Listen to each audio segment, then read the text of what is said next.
अभी यो भी गया यहाँ से, बंदा हो। अच्छा, तो तुम हमारी जासूसी भी करने लगे? ए रश्मि, हमारे घर में रह के हमारे साथी, निकलो यहाँ से, गेट आउट। शायद तुम भूल रहे हो पारितोष, ये घर हमारे नाम पर। तुम उसे हमारे नाम करोगी, वरना क्या एक्सपोज कर दोगे हमें? अभी के अभी इस घर से निकल जाओ और मेरी जिंदगी से भी। Get out from my life.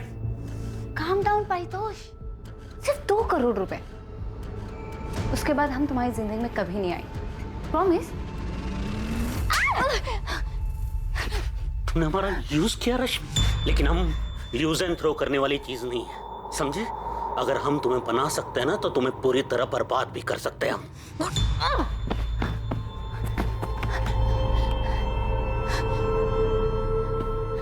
अब मारो, हम मारो पारितोष, मारो ना। ये क्या कर रही हो तुम? 2 करोड़ पारितोष। देखो देखो, वहाँ हमने कैमरा सेट किया है। क्या? जी हाँ, इस बेड पर जो कुछ तुमने हमारे साथ किया है वो सब रिकॉर्डेड है। रेप के केस में अंदर करवा देंगे हम तुम्हें। इस्तेमाल किया है तुमने हमारा पारितोष, शादी के नाम पे धोखा दिया है हमें। ये घर भी तुमने हमें बेवकूफ बनाने के लिए हमारे नाम पर किया है।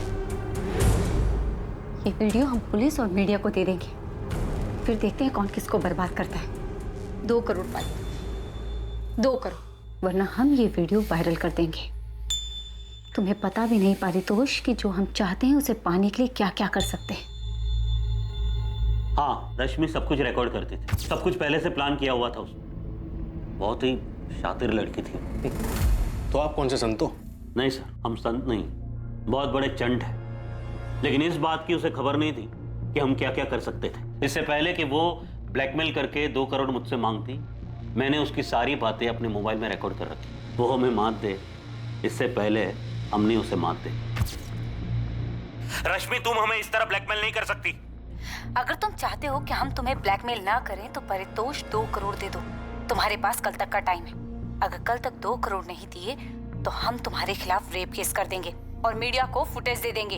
ये सरासर ब्लैकमेल है रश्मि। ये तो तुमको करना ही पड़ेगा। तुम हमें 2 करोड़ दो और हम दोबारा तुम्हारी जिंदगी में कभी नहीं आए।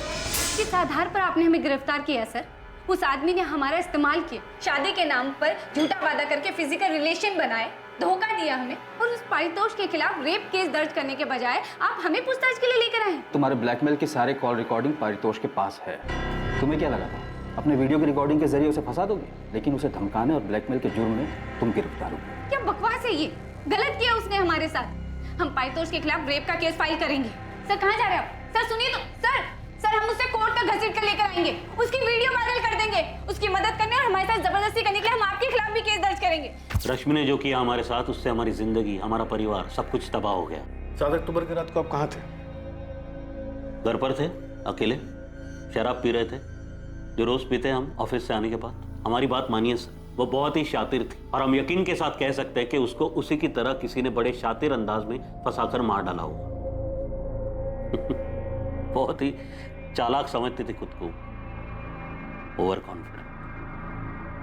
यही उसकी सबसे बड़ी गलती थी। रश्मि से प्यार करते थे, लेकिन जब हमें पता चला वो हर चीज में हेरा फेरी करती है, उसकी नजर में रिश्तों की कोई अहमियत नहीं थी, तब हमने रिश्ता तोड़ दिया।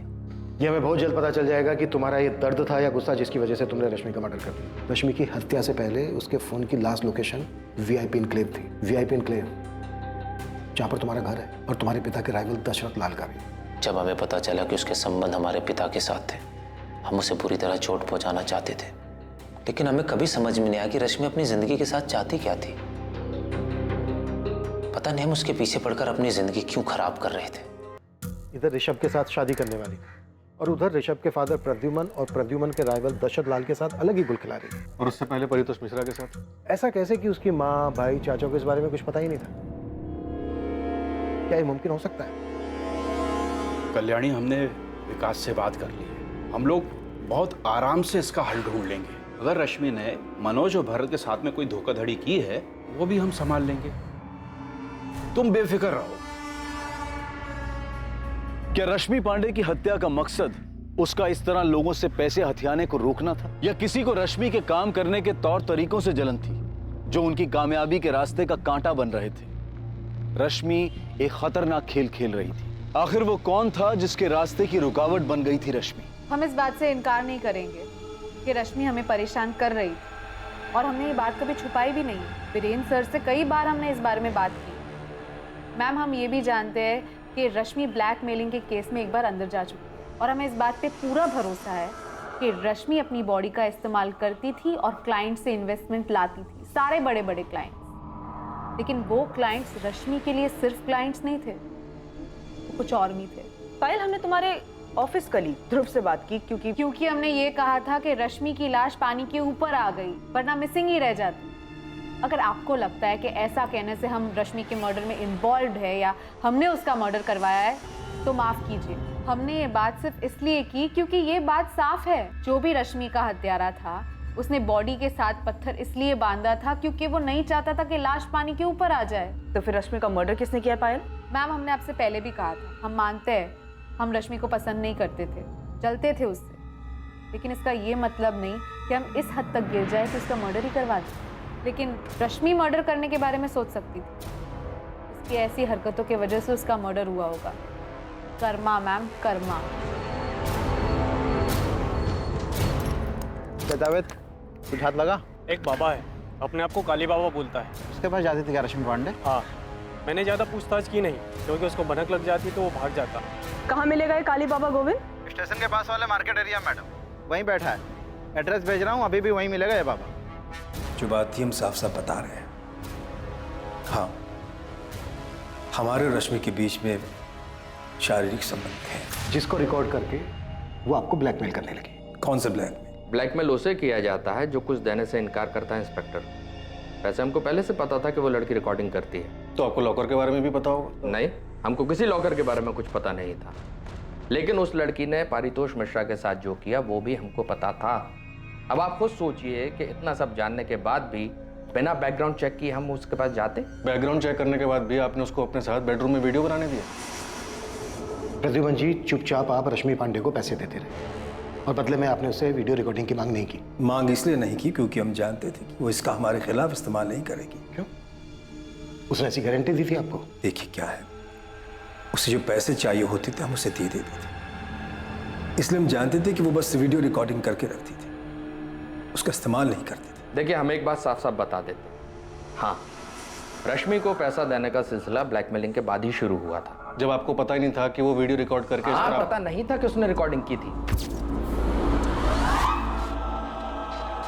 अच्छा, तो इस रिकॉर्डिंग के जरिए तुम हमें ब्लैकमेल करना चाहती हो? नहीं, तो रिकॉर्डिंग क्यों करी और किसके कहने पर करी? खुद की मर्जी से। इरादा क्या है तुम्हारा? जो कुछ हमें चाहिए उसको पाना चाहते हैं दशरथ जी। क्या पाना चाहती हो?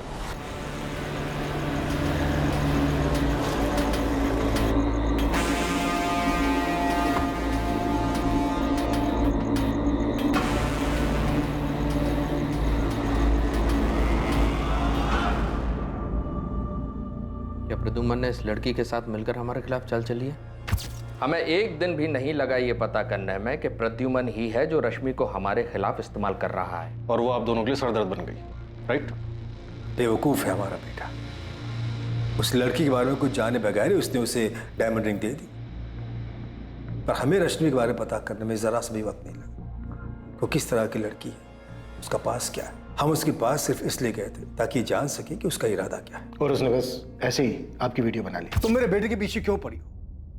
जाहिर उसे शादी तो करना चाहती नहीं। तो और क्या हो सकता है सर? क्या ऋषभ को पता है कि तुम एक्सटॉर्शन के केस में कई महीने जेल में बिता चुकी हो? अभी बात तुम ऋषभ को बताओगी या हमें बताना पड़ेगा? तो आप यही चाहते हैं ना कि हम आपके बेटे को छोड़ दें? स्मार्ट हो रश्मि, और जल्दी समझ गए। बिल्कुल सही कहा आपने। ऋषभ हमसे प्यार करता है, लेकिन हम ऋषभ से शादी करना चाहते हैं। यहाँ बिल्कुल गलत है।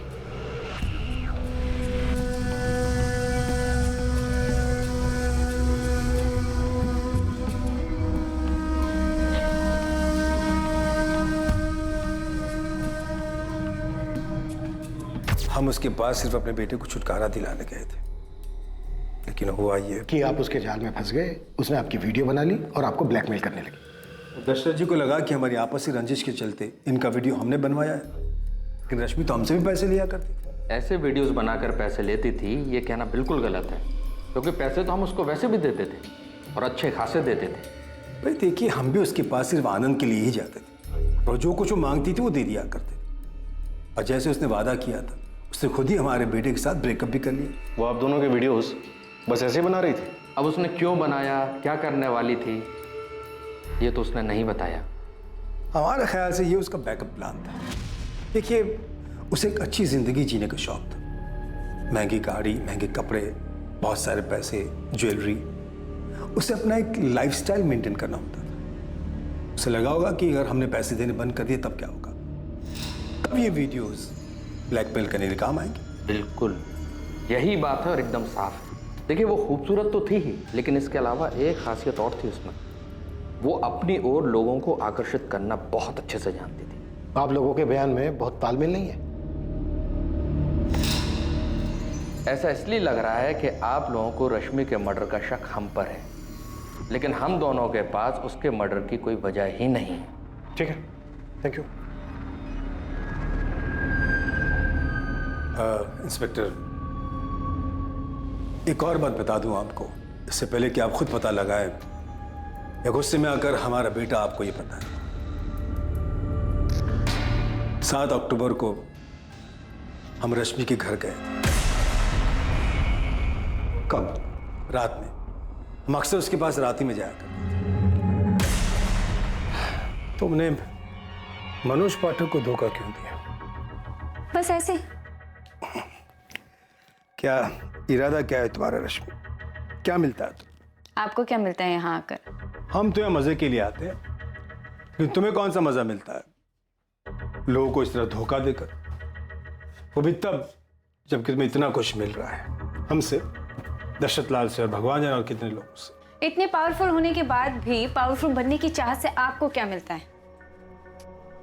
यही राजनीति है। यहाँ एक बार जो सत्ता का स्वाद चख लेता है, उसकी सत्ता की भूख और बढ़ जाती है। हम भी अपने आप को ऐसे ही पावरफुल समझते हैं। अब खुद को ही देखिए। आप कहते तो हैं हम मजे के लिए आते, लेकिन यहाँ आना बंद नहीं कर सकते। तुम्हें क्या लगता है रश्मि, हम तुम्हारे वीडियो के डर से यहाँ आते हैं? अब ये तो नहीं पता, लेकिन आते तो हैं यहाँ। रश्मि, तुम बहुत स्मार्ट हो, लेकिन तुम जैसे लोगों से मैं डर नहीं लगता। तुम हमारे लिए बहुत छोटी सी तितली हो, लेकिन तुमने मनोज पाठक जैसे लोगों को चीट करना बंद नहीं किया। तुम बुरी तरह मात खाओगे। सब करना छोड़ दो। तुम अपने लिए गड्ढा खोद रही हो। और तकरीबन रात 8 बजे हम उसके घर से निकल गए। उस रात की रश्मि की सारी मूवमेंट की इंफॉर्मेशन है हमारे पास। रात को 8:30 बजे तक रश्मि अपने घर पर ही थी और 9:05 पर उसके फोन की लोकेशन थी VIP इनक्लेव,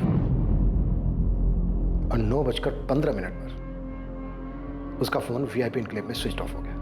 लेकिन उसको हमने कभी अपने घर बुलाया ही नहीं। ना ही कभी हमने अपने घर बुलाया।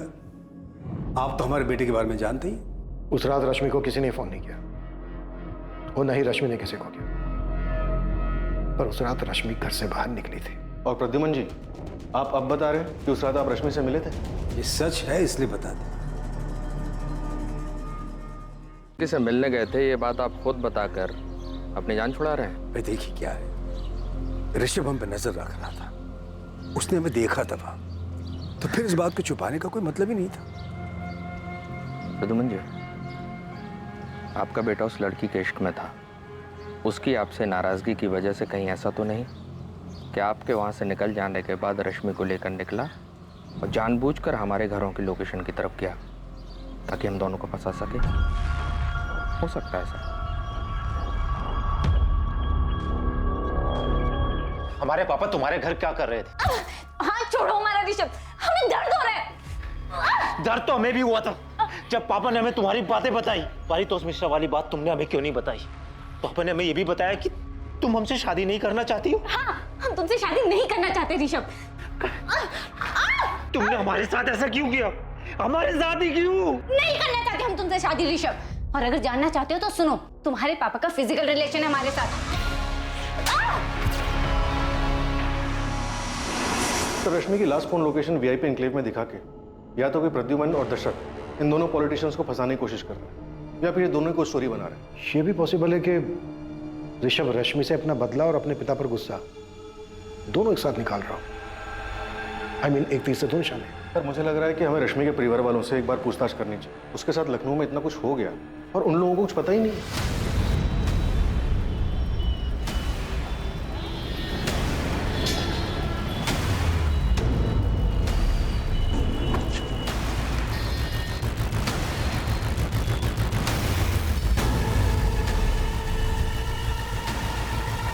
जी, हमें ही लोग काली बाबा के नाम से जानते हैं। ये रश्मि पांडे आपकी भक्त थी? जी, बहुत ही समर्पित भक्त। रश्मि के जीने का तरीका, उसके पैसे कमाने की चाहत, फिर चाहे वो किसी भी तरीके से, ये सब जाके हमें अब पता चल रहा है। आप लोगों ने तो हमें कुछ नहीं बताया और हमें अब जाके पता चल रहा है कि वो किसी बाबा के पास भी जाती थी और उस बाबा ने हमें बताया कि वो वशीकरण सीखना चाहती थी, बहुत सारा पैसा, बहुत सारा पावर हासिल करना चाहती थी। कल्याणी जी आपने और विकास तुम, आप दोनों हमेशा यही कहते रहे कि आप लोगों को कुछ नहीं पता कि वो क्या कर रही थी, क्या चाहती थी। रश्मि कहाँ हमसे कभी कुछ ठीक से बताती। आप दोनों में से उससे किसी ने नहीं पूछा ये पैसा, ये गाड़ी उसके पास कहाँ से आ रहा है, क्या कर रही है वो? रश्मि दीदी पूछने पे भी कहाँ जवाब देती थी। तुम्हारे किराने की दुकान सही चल रही है ना? हाँ। तो उस पर ध्यान दो। गाड़ी कहाँ से आई ये जानकर तू क्या करेगा? रश्मि बेटा वो माँ, अरे आपको पैसे चाहिए होते तो मांग लो, लेकिन कहाँ से आई कैसे आई ये जानकर क्या करोगी? अरे काम करते हैं हम। और चाचा जी कुछ बोले तो उनको कहना पहले अपना घर संभालें। अभी चाचा जी ने पूछा क्या तुमसे? तू ना चाचा जी का राग अपना बंद कर। तुझे दुकान चाचा जी ने दिलाई है हमने।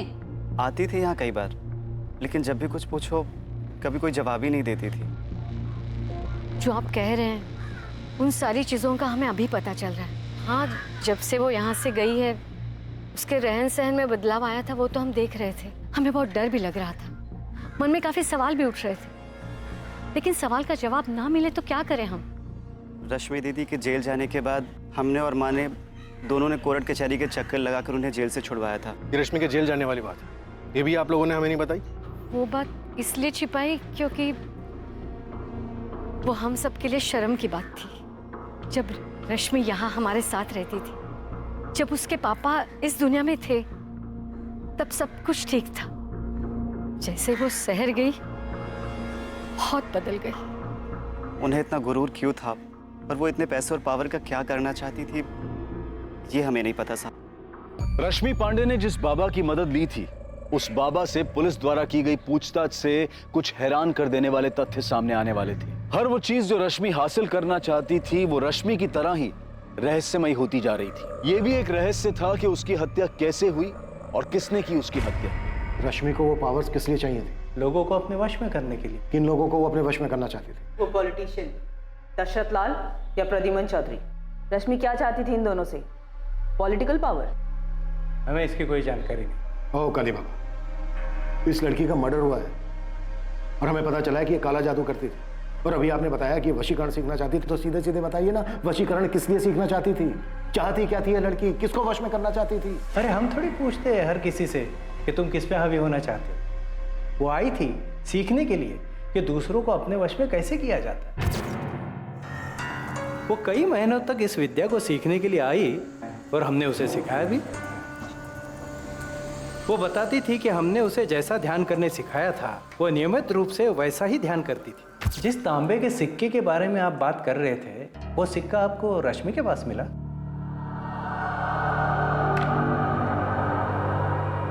ये वो सिक्का?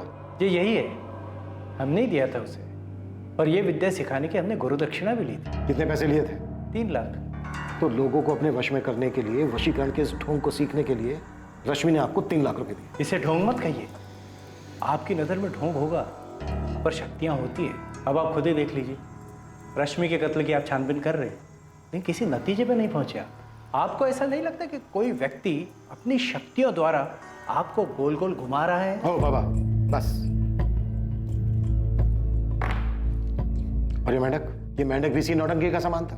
आप गलत कह रहे हैं। बाबा मैं जितना पूछ रहा हूं ना सिर्फ उतना जवाब दो। ये मेरा नहीं है, ये चाइनीज माल है। चाइनीज बाबा? चाइनीज बाबा नहीं, चाइनीज माल।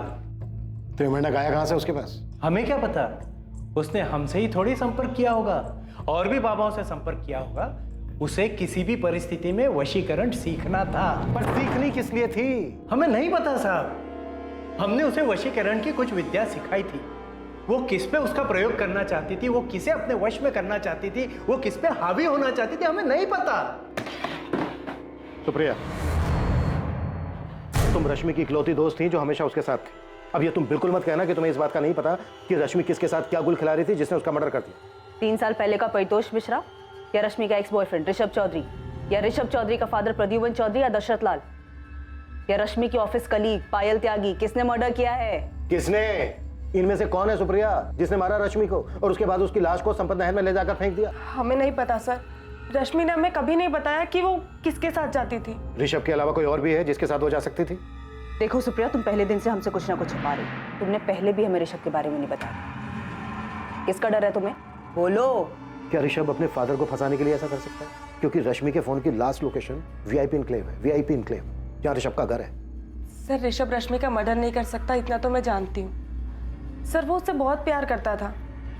हाँ, वो रश्मि से दुखी था क्योंकि उसने उसे धोखा दिया था, लेकिन सर वो इस बात से भी दुखी था कि उसके पापा ने।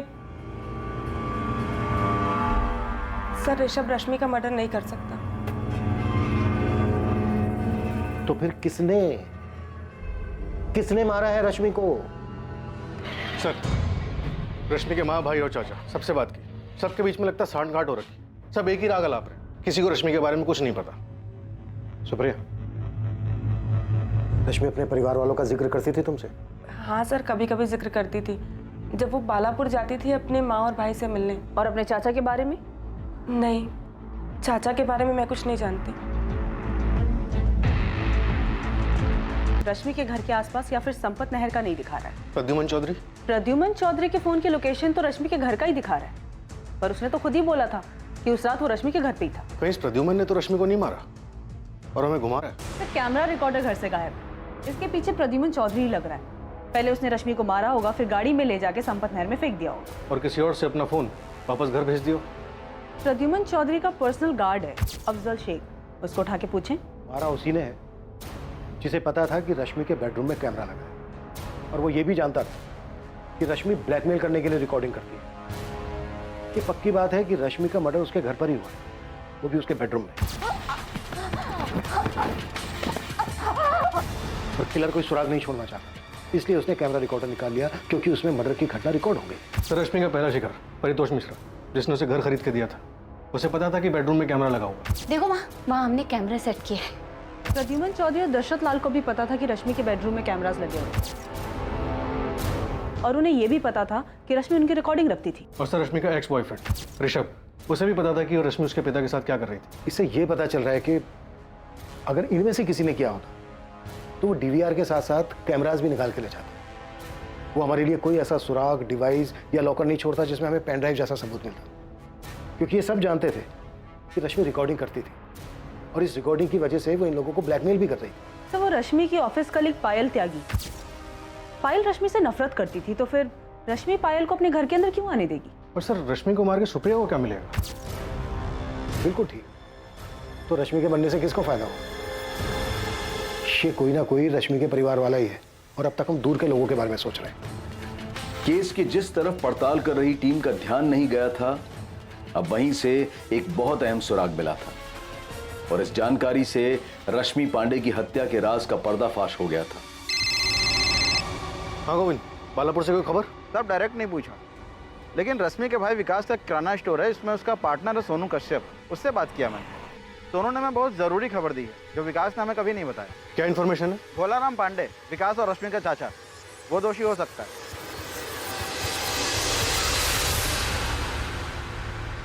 हमें यहाँ इस तरह से लेकर क्यों आए हैं? बैठो भोलाराम, बैठो। नहीं, पहले आप बताइए कि बात क्या है। आपके लोग ऐसे ही आए और उठाकर यहाँ ले आए? भोलाराम, आपने विकास से कहा था कि आप रश्मि के पैसे और उसकी लखनऊ वाली कोठी का अच्छा सौदा करवा कर सब कुछ सेटल कर दो। बड़े आराम से वहाँ विकास को अपना लपेटे में ले रहे थे तुम। लपेटे में? क्या कह रहे हैं आप? वो मेरा भतीजा है, थोड़ा भोला है, इसीलिए मैंने कहा था। भोला है या फिर आपके नीचे दबा हुआ है? विकास, जब तेरे चाचा ने तुझसे ये सब कहा तो तूने आके हमें क्यों नहीं बताया? मैडम जी, हमें नहीं लगता कि चाचा जी कुछ गलत कर सकते हैं। तेरे दोस्त सोनू कश्यप ने हमसे साफ कहा कि तू ना समझे, तेरे चाचा सब हड़प लेंगे, रश्मि के रहते हुए ऐसा नहीं कर सकते, इसीलिए उन्होंने रश्मि को रास्ते से हटा। नहीं, चाचा जी ऐसा नहीं कर सकते। और अगर किया है विकास, और ये बात तुझे पता है, तो तू अपनी बहन के हत्यारे को बचा रहा है विकास, ये बात जानता है ना तू? क्या ये रश्मि की मनमर्जी थी जिसने आपको ये काम करने के लिए उकसाया? क्या फिर अपने बेटे दीपेश के थप्पड़ का अपमान बर्दाश्त नहीं कर पाए और मरवा दिया रश्मि को? दीपेश को थप्पड़? हाँ, थप्पड़। विकास ने हमें बताया कि रश्मि ने दीपेश को थप्पड़ मारा था और इस बात का गुस्सा आपको भी था और दीपेश को भी। हमारी माँ कुछ भी बोले वो अलग बात है चाचा जी, लेकिन आप किस हक से हमारे घर के मामलों में दखल दे रहे हैं? रश्मि, अपने चाचा जी से ऐसी बातें मत करो। सब तुम्हारा ही किया धरा है कल्याणी। आज हमारे भाई सब जिंदा होते तो इसकी हिम्मत नहीं होती ऐसी बात करने की। और इन्हीं हरकतों की वजह से हमें उल्टा सुल्टा सुनना पड़ता है। क्या बातें सुननी पड़ती हैं दीपेश? सुनो रश्मि, अब तुम यही गांव में रहोगी, कोई जरूरत नहीं है लखनऊ जाकर कोई काम करने की। ये लक्षण तो देखो, कैसे कैसे कपड़े। तो आप अपनी आंखें बंद कर लीजिए ना चाचा जी। हमें क्या करना चाहिए क्या नहीं करना चाहिए उसके लिए हमें आपकी परमिशन नहीं चाहिए। ऐसे कपड़े पहनती हो, गांव के लोग तुम्हारे चरित्र पर सवाल उठाते हैं, जानती हो तुम? जब कोई हमारे बारे में ऐसी बातें कहे ना तो ऐसा थप्पड़ मारना चाहिए दीपेश, ना कि चुपचाप सुनना चाहिए। अब तुम और चाचा जी निकलो यहाँ से, क्या करना है वो हम खुद देख लेंगे। ये आंखें ना किसी और को दिखाना दीपेश, मुझे नहीं। आप कहना क्या चाह रहे हैं? 3 साल पहले जो तू मैं हुई थी उसके बदले अब हमें जाकर ये सब। दीपेश, तेरे मुंह से सुनना चाहता हूँ सब कुछ। अपना फोन गांव में छोड़कर लखनऊ गया था ना तू 7 अक्टूबर को? अकेले गया था या फिर किसी के साथ गया था? साहब, हमें चीड़ थी रश्मि दीदी से, तो हम उसको मिलने क्यों जाएंगे? तो वो भी 3 साल बाद एक थप्पड़ का बदला लेने के लिए। थप्पड़ की ठेस दीपेश को ही नहीं, हमें भी लगी थी, विकास को भी लगी, कल्याणी को भी लगी, हम सबको लगी थी। हम सब रश्मि के व्यवहार से और उसके पहनावे से परेशान थे। तो सबने साथ में मिलकर मारा रश्मि को।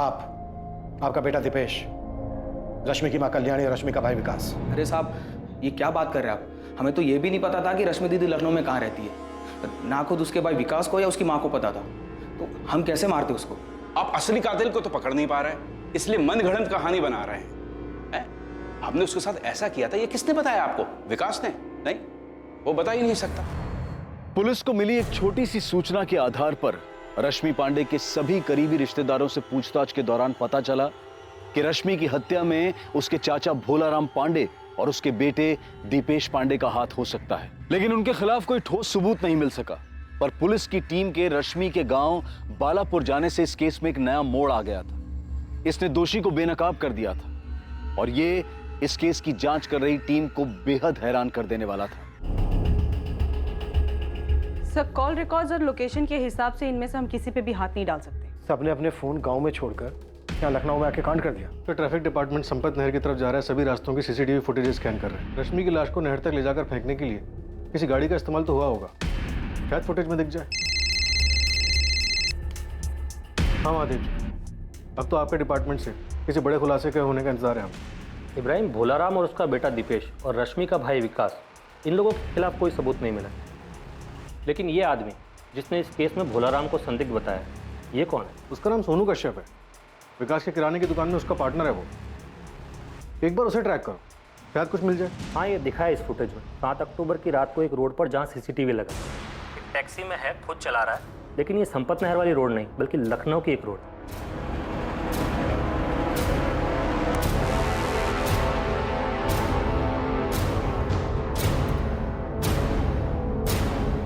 ये तो सोनू ही है और उसने हमें बताया था कि भोलाराम ही दोषी है।